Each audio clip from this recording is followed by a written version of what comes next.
Welcome to my channel. Today we will be telling the story of Trapped in a Haunted Elevator. Make sure to leave a like for more stories like this one. And without further ado, let's begin. The elevator was old, rusty, and decrepit.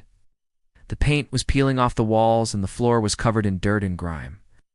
The cable holding the elevator was frayed and the metal groaned ominously with every move. But those who had no choice but to use it did so anyway. The local townspeople called it the Devil's Cage, but most just called it the elevator. It had been around for decades, silently serving the community until the day it claimed its first victim. No one knew what had caused it to malfunction that day. The cable snapped without warning, plummeting the elevator to the bottom of the shaft and killing the young girl instantly. The accident made headlines and everyone wondered if the rickety contraption should be shut down, but the town's leadership decided against it. It was just an accident, they said, adding extra safety measures. It won't happen again. But the accidents kept happening.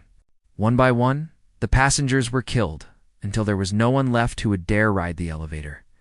It stood abandoned in the corner of the building for years, a constant reminder of the tragedy that had occurred there.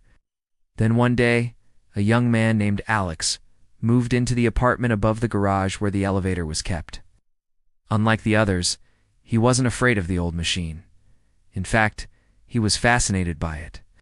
He began visiting the elevator every day, talking to it as if it were a person. He asked it questions about its past and listened intently to its responses, even though it never made a sound.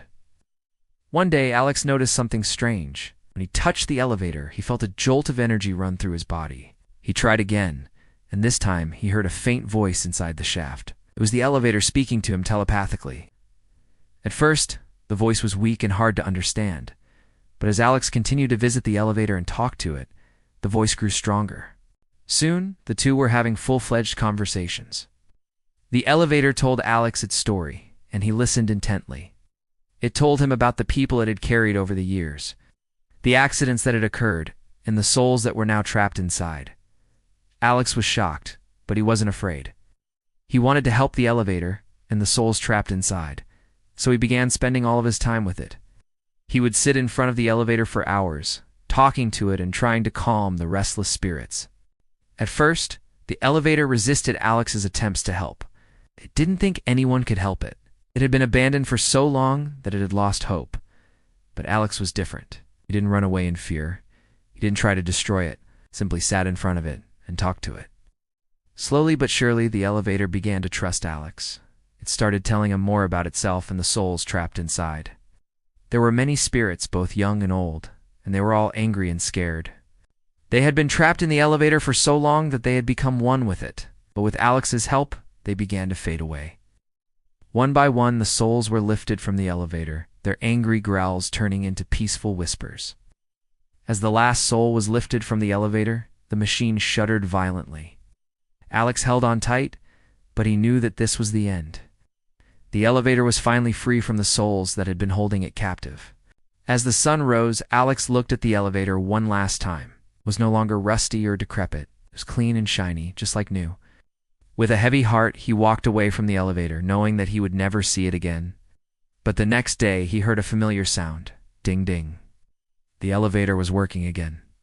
The townspeople were shocked. No one had touched the elevator since Alex had freed the souls, and yet it was running smoothly. They decided to keep it this time, making sure it was well maintained, so that no one would ever get hurt again. And so the elevator continued to serve the community for many years. It was a reminder of the tragedy that had occurred there, but also a symbol of hope. For some time, Alex couldn't bring himself to ride the elevator. He still remembered the souls trapped inside, and he didn't want to disturb them. But one day he needed to use the elevator. As he stepped inside, he felt a jolt of electricity run through his body. He looked around and saw that the elevator was no longer rusty or dirty. It was clean and shiny, just like new. Suddenly he heard a familiar voice. "Thank you," it said. "I am no longer trapped." Alex smiled. He knew that the elevator was free, and he was happy to have helped. He rode the elevator to the top floor and stepped out. As he turned to leave, he heard a voice behind him. "Wait." Alex turned around and saw the ghost of a young girl standing in the elevator. "Can you help me?" she asked. "I'm trapped." Alex felt a pang of sympathy for the girl. He knew what it was like to be trapped, and he didn't want her to suffer any longer. "Of course I'll help you," he said. Alex stepped back into the elevator and pressed the button. The elevator began to move, and as it did, the girl's form started to fade away. "Thank you," she whispered, and then she was gone. Alex felt a sense of satisfaction knowing that he had helped another soul find peace. He continued to use the elevator every day, always listening for the voices of the trapped souls. Sometimes he would hear them, and sometimes he would feel their presence, but he didn't mind. He knew that he was helping them, and that's all that mattered.